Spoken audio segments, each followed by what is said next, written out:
selu Bešenovački Prnjavor ili Prnjavor, zavisi sa koje strane ulazite, živi svega 60 meštana, mahom starih ljudi ili takozvanih vikend posetilaca.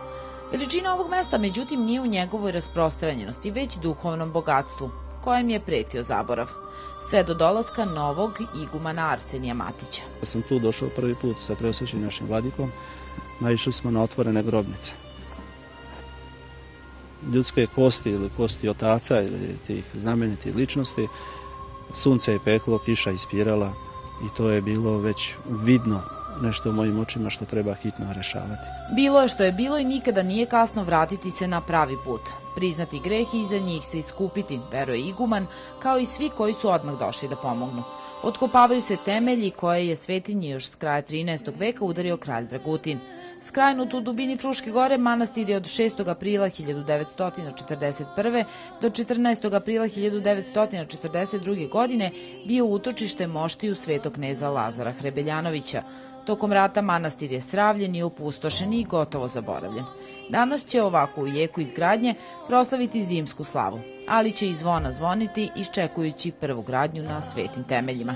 Nisam bio beshrabren nimalo sa ovim što sam tu video, jer osjećam da je to neki tajni Božji promisao i vremena naišlo Bogom dano da se krene za ovu obnovu, za ovaj rad, za ovu delatnost i hvala Bogu da je data nama, ovom naraštaju u ovom vremenu. To je patrijarh Blaženopočivši Pavle često govorio da je to važno da čovjek prepozna vreme u kome se nađe i da u tome vremenu da odgovor pred Bogom i pred rodom.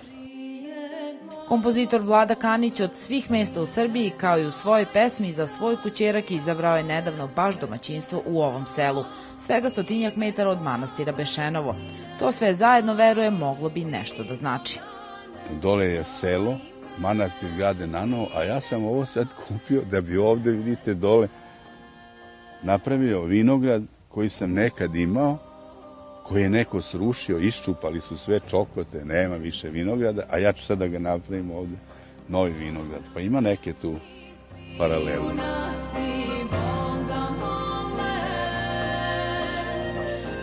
Malo selo na padinama Fruške gore dobit će nazad svoj duhovni mir, svoj manastir, rešeni su graditelji. Ipak na tom putu bit će potrebno još malo volje dobrih i plemenitih ljudi, pa je svako, bilo kao prolaznik ili namernik, dobrodošao.